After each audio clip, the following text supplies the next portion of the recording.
신앙은 액세서리가 아니다 하는 말씀의 제목으로 은혜 받기를 원합니다. 먼저 우리 예수님의 여러분 고향이 어디입니까? 태어나신 고향은 잘 아시는 대로 베들레헴 되겠습니다.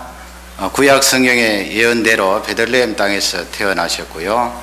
그러나 성장하신 고향은 바로 갈릴리 지역에 있는 나사렛이 되겠습니다. 지도 앞에 지금 현재 나사렛이라는 이 타운의 모습을 사진으로 담았는데요. 그래도 지금은 상당히 많은 사람들이 살고 있는데, 유대인도 살고 있고 또 아랍 사람들도 살고 있는데, 아랍 사람들은 회교보다는 예수님 믿는 사람들이 많다고 합니다. 저 갈릴리 나사렛 지역은 지도를 보시면, 지도 잘 보일런지 모르겠습니다만은 빨간 굵은 라인으로 그렇게 해놨는데요. 지중해와 갈릴리 호수 그 사이에 있는데 갈릴리 호수 쪽으로 가깝다고 보시면 되겠습니다. 그 위쪽으로 보면은 가나라는 글씨 보이시죠? 가나. 예수님께서 갈릴리 가나에서 첫 번째 이적을 행하신 가나가 있고, 아래쪽으로는 나인이 있습니다. 여러분, 나인 하면 나인성의 과부 그 아들을 살리신 그런 기적이 있지요. 그래서 어떤 학자들은 이 나사렛하고 나인이 아주 가깝기 때문에 예수님께서 살린 그 아들은 예수님이 아셨던 그런 청년이다, 그렇게 이야기하는 사람들도 있습니다. 이 나사렛 지역은 상당히 높습니다. 약 400m, 400m는 안 되지만은 그 정도 이 산골짜기예요. 산동네, 촌동네에 예수님이 사셨는데, 그 높은 곳에서 이렇게 남쪽으로 보면은 머깃도라고 있는데, 머깃도는 성경에 나오는 유명한 전쟁터지죠. 그 머깃도는 평야입니다. 머깃도가 바라보이는 그런 산골에 예수님께서 사셨다 하는 것을 기억하시고요. 오늘 말씀의 은혜를 받기를 원합니다. 첫 번째는 신앙생활은 액세서리가 아니다, 그 말씀이 주시는 메시지는 4절입니다. 첫 번째로 우리에게 주시는 메시지는 기대를 하면 믿음이 생긴다는 그런 메시지예요. 예수님 하신 말씀은 선지자가 대개는 존경을 받는데 자기 고향이나 친척이나 자기 집안 사람들에게는 존경받기가 어렵다, 그런 말씀이죠. 왜 그렇게 존경받기 어렵습니까? 너무나 잘 알기 때문에 그래요. 지금 예수님께서 이 6장 말씀에서 사역하시는 그 지역은 바로 나사렛 지역이에요.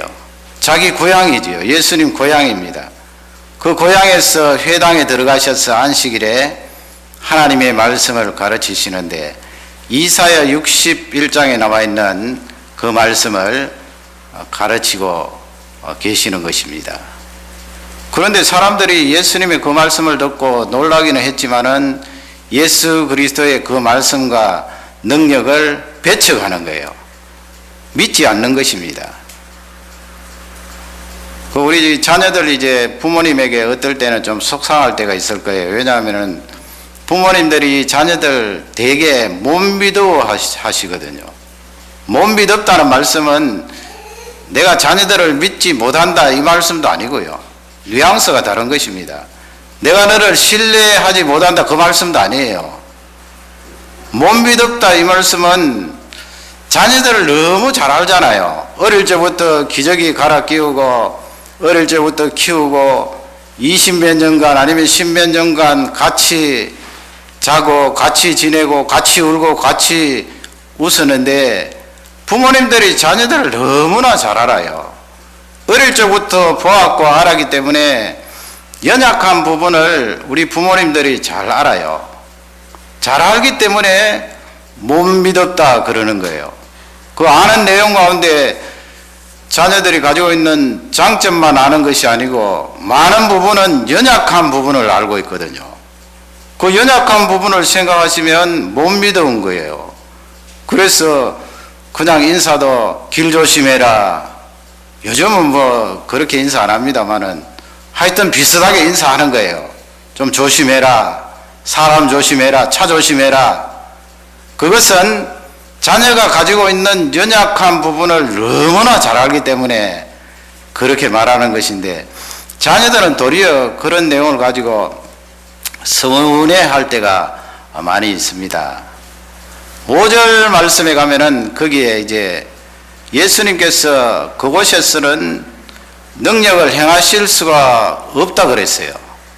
행하실 수가 없어서 그냥 몇 사람의 환자만 손을 얹어서 고치셨더라 그렇게 되어 있는데, 우리 번역에 그 말씀을 보면은 조금 의문이 가잖아요. 능력을 행하실 수가 없다. 그러면 예수님은 하나님의 독생자이신데 능력을 행하실 수가 없으면 능력이 그때는 없으셨는가? 예수님이 능력을 행하실 때 능력을 제한받을 때도 있는가? 예수님의 능력이 부족한가? 그렇게 의문을 가질 수가 있는데요. 그러나 이것은 의문을 가지라고 주시는 본문이 아니고 그 속에는 우리에게 주시는 중요한 말씀이 있습니다. 의미가 있거든요. 마태복음 13장 58절 말씀에 가면 같은 이 사건을 놓고 거기에 마태 기록자는 그렇게 말씀합니다. 많은 사람들이 믿지 않는 거로, 사람들이 믿지 않으니까 말이죠, 예수님께서 그곳에서 능력을 행하지 아니하셨더라. 그 번역은 훨씬 우리에게 힘을 주는 말씀이에요. 왜냐하면 예수님이 능동적으로 거기에서는 능력을 행하지 않으셨다는 말씀이에요. 능동적이라는 말씀은 능력과 권세를 가지고 계심에도 불구하고 그 지역에서는 능력을 드러내시지 아니하셨다, 그 말씀이 되는 거예요. 그러니 우리에게 정확하게 주시는 메시지가 있지요. 예수님은 그 말씀 속에서 많은 사람들을 고쳐주시고 다른 지역처럼 환자들이 일어나고 말씀을 통하여 변화되는 그런 기적을 행하실 수 있지만은 거기서는 행치 아니하셨다. 그러면 우리에게 주는 의미가 무엇입니까? 어떻게 생각하면, 아니 예수님께서 능력을 행하셔야 사람들이 변화될 것 아닌가? 기적을 드러내시면 메시아인 줄 알고 예수님을 받아들일 것 아닌가? 왜 예수님께서 강하게 권유하지 아니하셨나? 강하게 권유하셨다는 말씀은 강권이라 그러죠. 강권하지 아니하셨나? 강권했더라면 그 사람들이 예수님을 받아들이고 메시아로 고백하지 않았을까? 그러나 아니에요. 거기서 주시는 메시지, 강권하시지 아니하셨나? 사실은 여러분, 우리가 강권하셔서 하나님께서 우리를 건져주셨어요.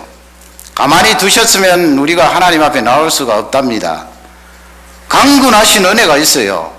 교회 나오시도록 불러주시고 사람을 만나게 하시고, 그래도 말씀을 들으면 깨닫게 하시고, 강권하신 은혜가 있었기 때문에 하나님 앞에 나올 수가 있게 되는데요. 그럼에도 불구하고 우리에게 요구하시는 것이 있어요. 그것은 바로 반응을 보이라는 거예요. 반응을 보여라. 내가 강권해서 너희들을 잡아오고 믿게 하고 고백하게 하지만은 너희 쪽에 해야 될 것은 반응을 보이라는 것입니다. 반응 보이는 것이 무엇입니까? 그게 바로 기대하는 거예요. 반응이 기대. 하나님이 보실 때는 그 크신 분이 보시면 우리 사람 한 사람이 반응하는 게 뭐가 그렇게 클까요? 하나님이 보시면 조그만하겠지요. 우리가 뭐 기대한들 하나님이 보실 때는 그 크신 분이 우리를 볼 때는 작은 거예요. 그럼에도 불구하고 하나님은 우리에게 요구하시기를 너 반응을 보이라는 거예요. 반응을 보이라. 그 반응을 보이면 믿음이 생긴다는 것입니다. 기대를 하면 믿음이 생긴다는 것입니다. 오늘 이 부모와 자녀 관계 이야기가 자꾸 나오는데요.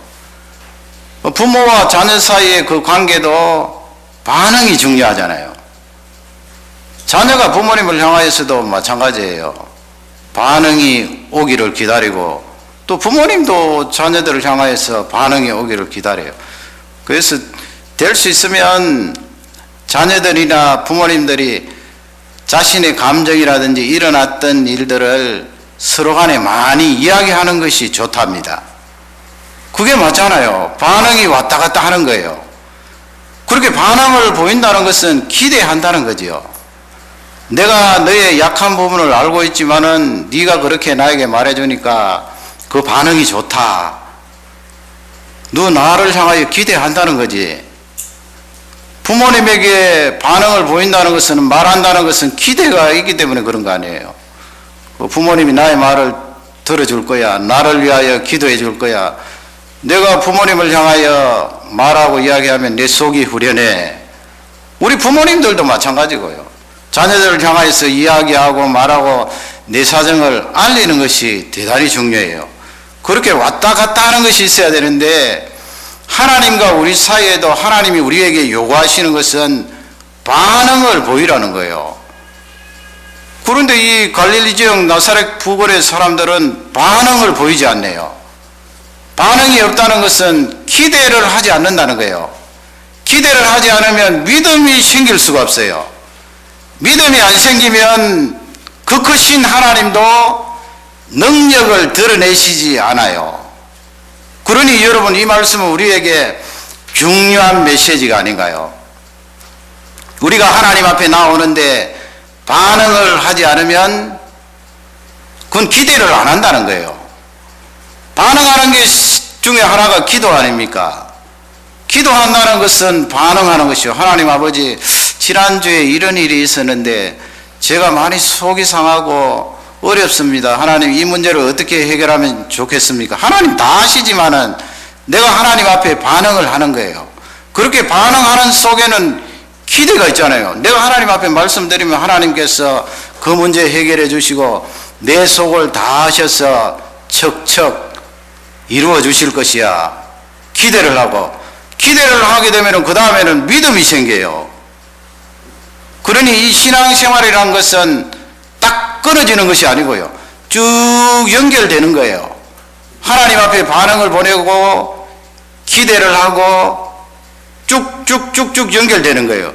오늘 이렇게 예배 나오신 것도 하나님 앞에 반응하시는 거 아니에요. 하나님, 내가 찬양을 드리면서 하나님 앞에 반응을 합니다. 그 반응 속에는 기대를 가지고 반응을 합니다. 하나님을 고백합니다. 그러면 찬양하는 중에 믿음이 생겨요. 그 믿음이 하나님을 기쁘시게 하고 하나님께서 능력을 드러내시도록 요구하는 표현이 되는 것입니다. 그렇지 않고 지금 예수님 고향 사람들처럼 이렇게 해버리면 예수님께서 능력을 드러내시지 않아요. 얼마나 중요한 본문입니까? 그러면 사람들이 왜 반응을 하지 않고 기대를 하지 않습니까? 그 두 번째 메시지는 사람만 보기 때문에 그렇습니다. 사람만 보기 때문에 그래요. 결혼한 부부가 오래 시간이 지나면 10년 지나고 20년 지나고 30년, 어떤 부부는 뭐 그렇지 않는 부부도 있습니다만은 자꾸 지나면은 너무 잘 알기 때문에 말이죠. 반응이 왔다 갔다 하는 반응이 적어요. 그것만 고치면 되는데 말이죠. 반응이 적으니까 기대가 없어요. 기대가 없으니까 맹숭맹숭하지요. 그러니까 재미가 없는 거예요. 이 원리가 이제 말씀에 적용이 되는데, 3절 말씀에 가면 이제 그 사람들이 예수님의 말씀을 듣고 능력을 보고도 반응이 없잖아요. 기대도 없잖아요. 그러면서 3절 말씀에 그들이 고백을 하는데 대부분이 그렇게 고백을 했다는 거예요. 왜냐하면 예수 그리스도를 잘 아니까. 거기 고백한 내용이 무엇입니까? 이 사람이 마리아의 아들 목수가 아니냐. 그 다음에 형제들의 이름을 쭉 나열해요. 야고보 나오고요, 요셉 나오고, 유다 나오고, 시몬의 형제가 아니냐. 마지막으로는 이 사람의 자매들이, 누이들이 우리와 함께 있지 않느냐. 거기 보면은 부정어를 집어넣어서 질문을 하는데 강하게 부정하는 거예요. 부정하는 것은 형제들이 없다, 이 사람이 목수가 아니다, 그런 말씀이 아니고요. 반응을 할 수 없다는 거예요. 이 사람에게는 기대를 할 수 없다는 거예요. 아니다, 아니냐, 아니냐, 아니냐 해서 세 번 그렇게 부정을 하는데, 이것 보면은요, 나를 진단할 수가 있어요. 내가 말을 하는데 부정적인 말이 자꾸 나가지요. 그러면 나를 딱 보면서 진단을 해야 돼요. 자기도 모르게 부정적인 말이 싹싹 나가잖아요, 반복해서. 그러면 내가 틀림없이 믿음이 없구나. 믿음이 없다는 것은 하나님에 대해서 기대를 덜 하는구나. 내가 반응이 없구나. 그리고 사람만 집중해서 보는구나.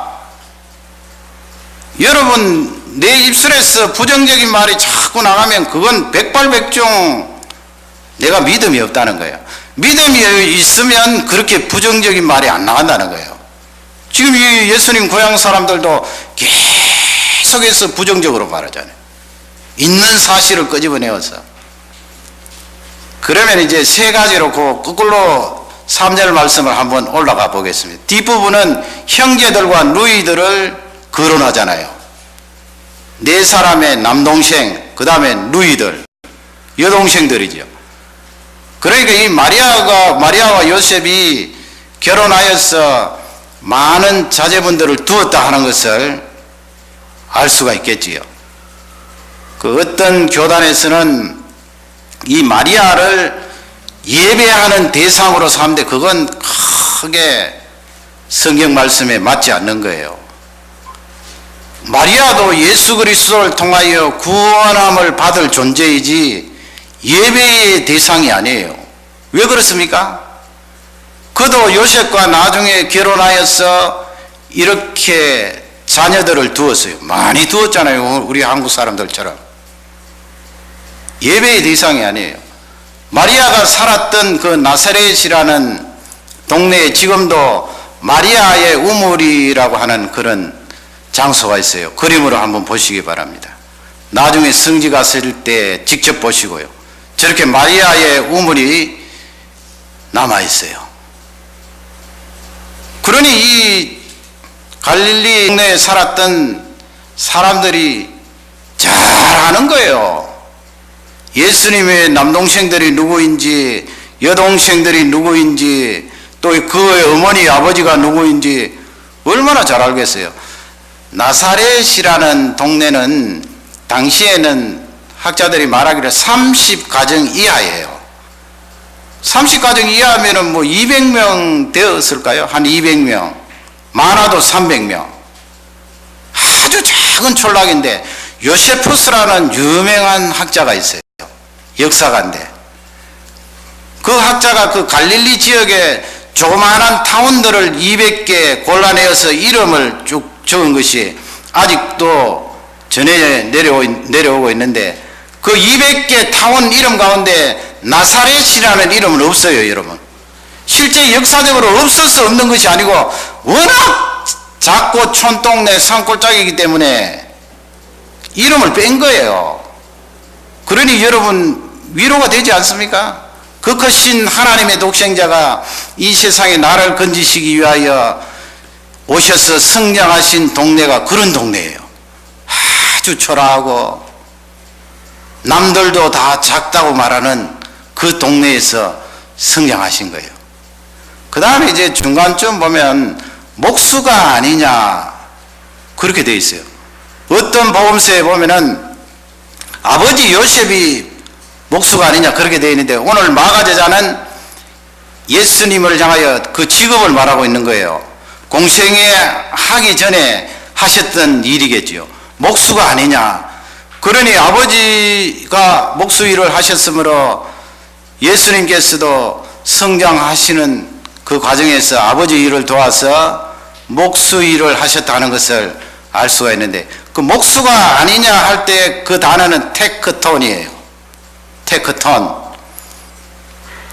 목수가 아니냐 그렇게 되어 있는데 그렇게 말해도 틀리지는 않는데 원래 테크톤이라는 단어는 건축자예요. 건축자. 그리고 거기에 가구 만드는 기술자, 또 목수도 들어가 있어요. 첫 번째 미닝이 건축자예요. 건축자. 그래서 번역을 건축자가 아니냐 이렇게 하는 게 좋아요. 왜냐하면 그 예수님 사셨던 그 당시에는 우리는 지금 이 북미는 나무로 집을 많이 짓잖아요. 거의 나무로 짓잖아요. 그래서 목수하면은 나무로 집을 짓는 사람. 근데 예수님 당시에는 거의 집을 돌을 사용했어요. 그러니 목수가 아니냐 그렇게 말해도 틀리지는 않는데 건축자가 아니냐 그렇게 말하는 거죠. 건축자. 나무도 물론 사용했겠지만은 돌을 더 많이 사용한 건축자. 우리 예수님께서 복음서의 기록에 보면은 건축자에 대한 비유를 많이 말씀하셨는데 그분이 직접 일을 해보시고 그 비유로 하나님의 말씀을 증거하신 것입니다. 고향 사람들이 그걸 모를 리가 있나요? 그리고 저 나사렛이라는 지도를 지금 확대를 했는데요. 나사렛이라는 동네에서 한 1시간 정도, 차로 1시간이 아니고요. 당시의 교통수단으로 1시간 정도 가면은 지폴이라는 그런 타운이 있는데 상당히 큰 타운이에요.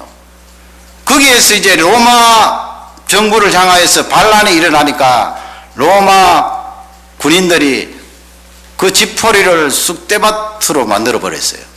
도시가 다 파괴된 거죠. 파괴된 도시를 다시 건축하는데 지금 유적지를 보면은 약 4,000명 이상 들어가는 경기장이 있어요. 그것도 다 돌로 만든 거죠. 돌로 만들었으니까 2000년이 지난 지금에도 보존이 되어 있는 거지요. 그러면 여러분 예수님 육신의 아버지 요셉과 예수님께서 지폴이라는 그곳까지 틀림없이 건축자로서 일을 하셨던 거예요. 동네 사람 그 부근에 있던 사람들이 왜 예수님을 모르겠어요? 너무나 잘하는 거예요.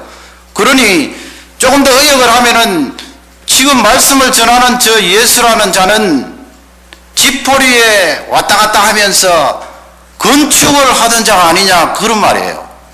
그러므로 내가 저에게 반응을 보일 수 없고 기대할 수 없고 믿음을 가질 수 없다 이런 말씀이에요. 마지막으로 3절 앞부분에 가면 뭐라고 말합니까? 그 어머니 마리아의 이름을 거론하면서 마리아의 아들 그랬어요. 그게 뭐 틀렸나요? 마리아의 아들 맞잖아요. 예수님께서 마리아의 아들. 그러나 거기에는 예수님을 대단히 모욕하는 그런 말이에요. 유대인들은 누구를 말할 때 A라는 사람을 말할 때 A, 홍길동이 누구이냐? 반드시 누구의 아들 할 때 아버지의 이름을 넣어요. 그러면 과부들은 어떻게 하는가? 이미 남편이 죽고 세상을 떠났는데 아마 요셉도 일찍 세상을 떠난 것 같아요. 안 나오잖아요. 이미 세상을 떠났어도 아버지의 이름을 넣는다고요. 그래서 요셉의 아들이 아니냐 이렇게 해야 돼요. 유대식으로 말하면. 그러나 이 사람들은 마리아의 아들이 아니냐 그 예수님을 모욕하는 거예요. 누가복음 1장과 마태복음 1장 말씀이 딱 들어맞는데 똑같은 내용이 아니고 스토리가 이렇게 딱 연결이 돼요. 성경을 읽어보시면요. 마리아가 자기 뱃속에 이 인류를 구원할 지극히 높으신 자의 아들, 그 아들을 잉태하게 된 것을 어떻게 알았어요? 어떻게 알았습니까? 배가 막 굴러오니까 마리아가 알았나요? 아니에요. 하나님이 그렇게 하실 리가 있나요? 하나님의 독생자를 이 세상에 보내시는데 미리 알려주신 거예요. 들어서기 전에. 누가 알려줍니까? 누가 알려줬는지 모르면은 성경을 더 많이 읽으셔야 돼요. 가브리엘이라는 천사가 누가복음 1장에 보면은 마리아에게 알려주는데 네가 아기를 가지는데 그 아기는 지극히 높으신 자의 아들이라 일컬음을 받을 것이라. 그리고 다윗의 위를 그에게 주는데 그 위가 영원하겠다. 메시아 아니에요, 메시아. 마리아가 그 이야기를 들으면서 천사가 마리아에게 하나님의 은혜를 입은 자에 그렇게 부르거든요, 가브리엘이. 그러니까 이상하다, 나에게 왜 이렇게 엄청난 말씀을 하시나 두렵고 떨리는 거예요. 천사만 봐도 떨리는데 하나님의 은혜를 입은 자여, 그러니까 가덕이는 더 뚫리지요. 왜 이런 인사를 나에게 하시나 하는데, 아니라 다를까 메시아에 대해서 천사가 말씀하는데, 마리아가 그때 뭐라고 말하는 거 하면, 우리 번역에 보면은 나는 사내를 알지 못하니이다 그랬어요.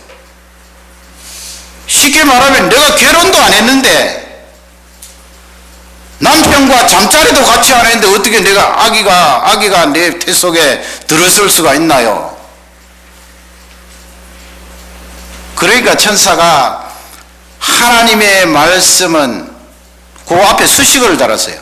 모든 하나님의 말씀은 능치 못할 일이 없느니라 그랬어요.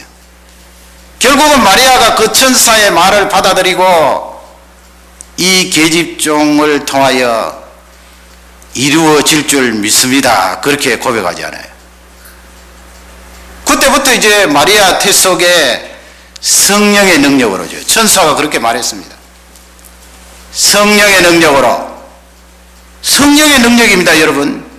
성령의 능력으로 하나님의 능력이 너를 덮겠다 그랬어요. 마리아를, 처녀 마리아를.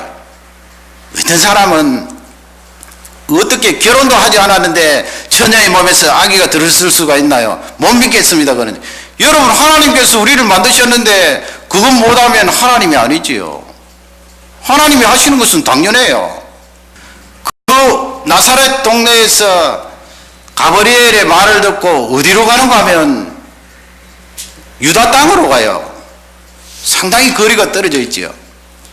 예루살렘 가까이에 있는 누구에게 가는가 하면 친척집인 세례 요한의 부모님에게 가요. 아직 세례 요한이 태어나지 않았는데 그 소식을 듣고 말이죠. 세례 요한에게 부모님에게 가니까 그 세례 요한의 부모님 어머니가 누군가 하면은 엘리사벳인데, 엘리사벳 태 속에 있었던 세례 요한이 6개월째 들어선 거예요. 그 6개월 들어선 세례 요한이 뱃속에서 뛰었다 그랬잖아요. 성령 충만하여서 알아본 거예요. 그래서 이 마리아가 유대 땅에 있는 예루살렘 가까이 있는 세례 요한의 부모님 댁에서 몇 개월 있었는가 하면 3개월 있었어요. 3개월 있다가 다시 북쪽으로 갈릴리 지역으로 나사렛 동네로 돌아왔어요. 돌아왔더니 거기 누가 있어요? 정혼했던 요셉이 있는 거예요. 유대 나라는 원래 결혼식 하기 전에 호적에 먼저 올려요. 이름을 먼저 올려서 우리 둘은 부부입니다, 그렇게 법적으로 정해 놓는 거예요. 그리고 한참 기간 뒤에 결혼식을 올려요. 그러니 그 문화도 하나님께서 사용하신 거죠. 이 요셉과 마리아는 호적상에 법적으로 부부로 올렸어요. 그러나 결혼식은 안 했어요. 그런데 보니까 3개월이니까 몸이 좀 다르잖아요. 요셉이 보니까 3개월 지났으니까 아기를 가졌으니까 그 마리아가 좀 다른 거예요. 말을 했겠지요. 요셉이 모르는 것입니다. 마태복음 1장 18절 이하에 보면 이제 연결이 되는 거예요, 이야기가. 요셉은 의로운 사람이라 그가 가만히 끊고자 하여 그랬어요. 뭘 가만히 끊어요? 이미 호적상 부부가 된, 잠자리는 같이 안 했지만 부부가 된 마리아가 아기를 가졌으니까 가만히 끊고자 했어요.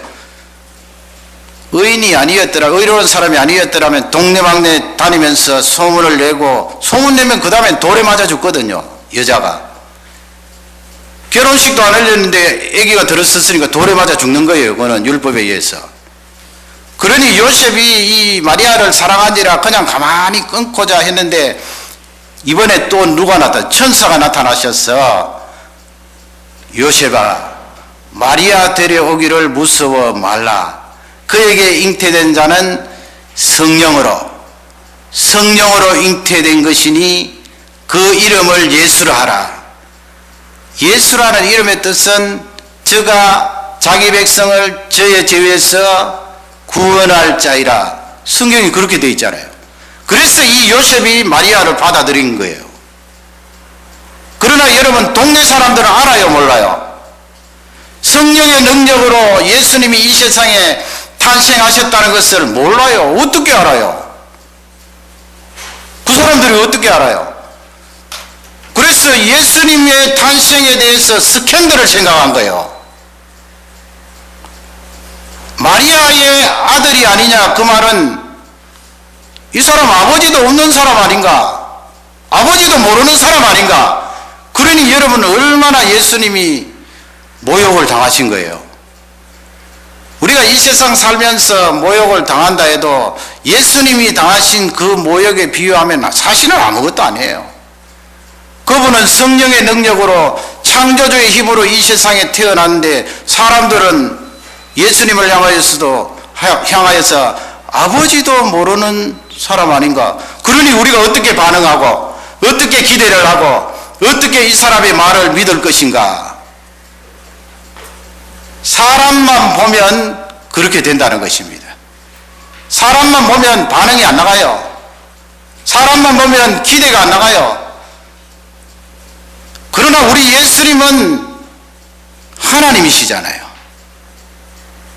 그것을 어떻게 입증하는가?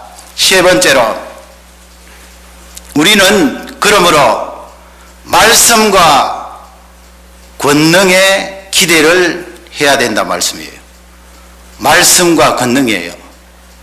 다른 것 없어요. 말씀과 권능으로 입증되면 반응을 하고 기대를 하고 거기서 생기는 믿음으로 살아가야 된다는 그런 말씀이에요. 2절 말씀 가시면 거기에 안식일에 예수님께서 회당에 들어가셔서 당시에는 안식일에 오픈이 되어 있어요. 그래서 초청 강사, 서기관들, 율법 가르치는 선생님들 초청을 해서 안식일날 강의하도록 그렇게 허용을 했어요. 그러니 우리 예수님도 유대인으로서 성경에 통달하신 분이고 말이죠. 그리고 초청을 받아서 회당에 들어가서 강의를 하시는데 한두 번이 아니고 많이 강의를 하셨어요. 예수님이 가르치시는 그 내용을 듣고 사람들이 놀랐지요. 보통 놀란 게 아니에요. 다른 율법사가 가르치는 말씀하고 다른 거예요. 권세가 있는 거예요. 깜짝 놀라서 사람들이 도대체 이 사람이 어디서 이런 것을 받았는가 궁금해 하잖아요. 그리고 그가 얻은 지혜와 그 손으로 이루어진 권능이 어찌미뇨? 놀라는 거예요. 권능이 어찌미뇨? 어찌미뇨 해놓고 이 사람들은 사람만 바라보다가 예수님을 믿지 않은 거예요. 배척한 거예요. 그러면 이 사람들이 고백한 예수님을 바라보고 객관적으로 얻었던 것은 두 가지예요. 무엇입니까? 말씀이에요. 말씀. 예수 그리스도께서 주신 말씀, 하나님이 말씀 주셨잖아요. 주셨는데 보통 놀라운 말씀이 아니에요. 뒤로 꽈당 넘어질 듯한 말씀이에요. 진리의 말씀이죠. 그리고는 그 손으로 이루신 권세예요. 권능이에요. 이 사람들이 고백한 그 두 가지를 우리는 기대하면 되는 거예요. 그러면 틀림없는 것입니다. 말씀과 권능입니다. 예수님이 하나님의 독생자인지 어떻게 합니까? 2000년이 지난 지금에도 성경책을 펼쳐놓고도 오락가락하는 사람이 있어요. 맞나? 정말 맞나? 예수님께서 하나님의 독생자요 성자 하나님으로서 이 우주를 창조하실 때 같이 우주를 만드신 분인가? 그게 오락가락하면 어떻게 됩니까? 내 인생도 오락가락하는 거예요. 사실은 그게 기준이 흔들리는데 무슨 기준이 있나요? 내 생각, 내 기준이 맞나요? 그렇게 기준이 흔들릴 때는 말씀이 진리인가 그걸 보시면 되고요. 그 다음에 그 권능을 보시면 돼요. 그 권능이라는 것은 죽은 사람을 살린 존재가 이 유사일에 있나요? 죽은 사람을 살린 그런 일은 없어요. 예수님 뿐이에요. 이미 죽어서 4일이 지나서 그 뜨거운 나라에서 시체가 다 부패가 되고 진물이 질질하고 썩을 때는 썩은 부분이 있는데, 그럼에도 불구하고 우리 예수님께서 일어나라 하셨을 때 4일 지난 사람이 벌떡 일어나서 다시 살아나는, 죽은 사람을 살리는 그런 권능. 그러니 그분은 하나님이시죠. 그분은 우리의 구세주세요. 우리는 신앙생활을 하고 있습니다. 신앙생활은 액세서리가 아닙니다. 나의 장신구가 아닙니다. 신앙생활은 나의 삶입니다. 신앙생활은 나의 인생이 걸려 있습니다. 신앙생활은 생명입니다. 내가 외로워서 사람 만나니까 좋다. 그건 내 인생의 장신구예요. 귀걸이, 목걸이, 코걸이 안 해도 사람 살 수 있어요. 그것보다 중요한 것은 우리 몸속에 있는 영혼이고, 우리 몸속에 있는 피고, 우리 몸속에 있는 뇌예요. 우리 인생도 마찬가지입니다. 신앙생활은 나를 뭐 조그맣게 위로하려고 여기 와서 위로를 얻기 위해서 신앙생활을 한다. 아니에요. 그건 부산물로 하나님께서 우리에게 주는 거지요. 많은 사람들이 교회에 나오니까 내가 교회 나가야 되겠다. 근본적으로는 아니에요. 근본적으로는 신앙생활은 내 인생의 전부예요. 전부가 아니면 성부 하나님께서 그 사랑하는 독생자 하나님을 이 세상에 내려보내 주셔서 참혹한 죽음을 당하게 하셨을까요? 우리 인생의 전부이기 때문에 그렇게 하신 거예요. 말씀과 권능을 말할 때 이 말세가 되면은 사람들이 권능 쪽으로 휩쓸려요.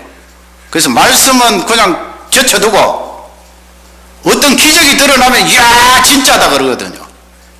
요한계시록 13장 13절에 보면은 거기에서 땅에서 올라온 짐승이 있는데 그 짐승은 거짓 선지자예요. 거짓 선지자가 무엇을 하는가 하면 사람들 앞에서 하늘에서 불이 내려오게 하는 권능을 행하여요. 마치 구약 시대의 엘리야처럼 잠시 뭐 주문을 외웠더니 하늘에서 불이 내려와요.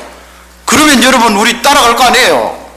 이야 하늘에서 불이 내려오니까 저건 틀림없이 엘리야처럼 응답해 주신 기적이다. 그러나 성경은 따라가지 마라 그랬어요. 검증을 해야 된다는 거예요. 뭐로 검증을 합니까? 말씀으로 검증하라는 거예요. 말씀이 틀리면 하늘에서 불이 내려도 암덩어리가 떨어져도 따라가지 말라는 거예요. 말씀이 틀린지 맞는지 아시잖아요. 들어보면 알아요. 기적이 일어난다고 무조건 기적에다만 점수를 주면 안 된다는 거예요. 하나님 말씀이 있는가? 진리가 선포되어지는가? 그래서 예수님은 하나님의 말씀 진리를 앞세우고 그 다음에 권능을 행하셨어요. 권능은 보충하시는 거죠. 도와주시는 거지요. 인본주의가 팽대하다고 그러지요. 인본주의가 팽대하다는 말씀은 권능을 무시한다는 말씀이에요. 하나님 말씀을 포함하여서.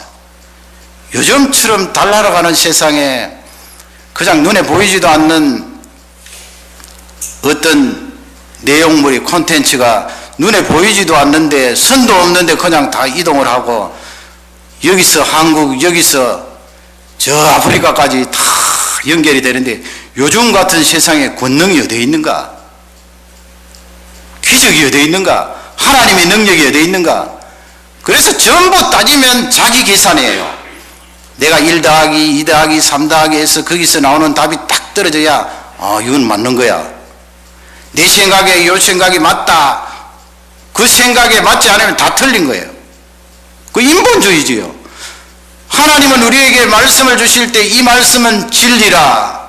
너 생각과 틀리더라도 이 말씀 속에 틀림없이 하나님이 주시는 생명이 있다고 말씀합니다.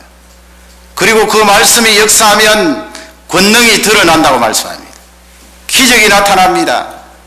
이적이 나타납니다. 세상이 점점 발달될수록 기적이 적어지는 이유는, 하나님의 능력이 덜 나타나는 이유는 반응을 적게 하고 기대를 적게 하고 믿음이 없기 때문에 그래요. 믿음 탓이에요. 하나님이 능력이 줄어들었을까요? 아니겠죠. 믿음 탓이에요. 여러분, 말씀을 붙드시고 하나님의 권능에 기대하시기를 주님의 이름으로 축원합니다. 마태복음 8장 말씀해 보면 거기에 백부장이라는 로마의 장교가 나요. 센투리안. 100사람을 지휘하는 장교예요. 군인이지요. 예수님께서 길을 가시는데 이 백부장이 예수님 앞에 나와서, 주님, 이방 사람이에요. 유대 사람이 아니에요.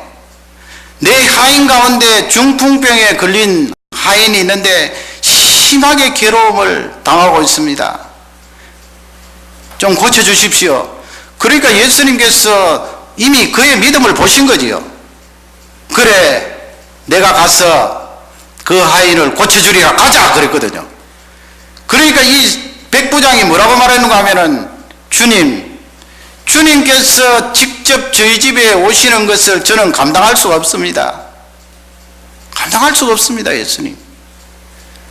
저도 남의 밑에 있는 그런 장교입니다. 백부장 위에 천부장이 있을 거 아니에요. 사단장도 있고 말이죠.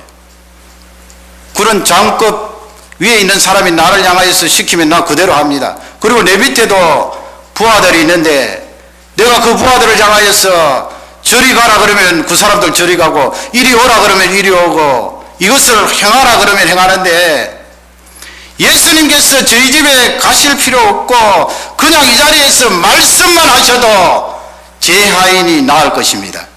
그래서 마태복음 8장 10절에 보면은 예수님께서 그 백부장을 보고 기이 여겼다 그랬어요. He marveled. 기이 여겼다. 그리고 사람들을 향하여서, 이스라엘 사람들이 많으니까 이스라엘 가운데서도 이만한 믿음을 찾아보지 못하였다 그랬어요. 이 백부장이 반응한 거지요. 기대한 거지요. 믿음이 있었지요.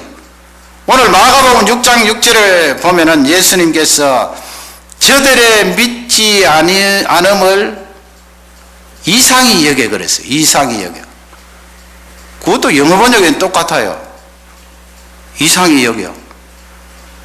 영어 번역은 똑같지만 한국말로 바꾸면 한쪽은 경탄을 한 거예요. 이야, 찬사를 보낸 거예요. 이스라엘 가운데도 이만한 믿음을 찾아보지 못하였는데 이방인 가운데 네가 그런 믿음을 가지고 나에게 나와느냐. 예수님이 말씀 떨어지자마자 그 하인이 고침을 받았잖아요. 그러나 예수님 고향 부근에 살았던 사람들은 이상히 여겼다. 이상히 여겼어요. 한탄을 하신 거죠. 같은 탄자지만 한탄을 하신 거예요. 어떻게 사람만 바라보고 내가 하나님의 말씀을 전가하고 하나님의 말씀이 내가 와서 진리를 선포하는데 받아들이지 않고, 그리고 이런 권능을 행하는데도 받아들이지 않고 배척을 하는가. 여러분, 우리의 신앙생활은 우리 인생의 전체입니다. 나의 인생의 전체입니다. 흔들리지 마시기를 바랍니다. 내 인생 전체를 감당해 줄 존재는 내 옆에 있는 사람이 아니에요. 우리 자녀들 부모님이 아니에요. 부모님들 자녀들 아니에요. 자녀들 아무리 잘 되어도 부모 보살필 시간 없어요. 내 인생 전체를 책임질 수 있는 분은 하나님뿐이에요. 하나님께 반응하시기 바랍니다. 우리 예수님께 기대하시기 바랍니다. 예수님을 향한 말씀과 권능의 믿음을 가지고 승리하시기 바랍니다. 이 세상이 무너져도 하나님 말씀과 하나님 권능 붙들고 승리하겠습니다. 그 고백하시고 늘 인생 가운데 찾아오는 어려움들을 극복하시고 이기시는 종들이 되시기를 주님의 이름으로 축원합니다.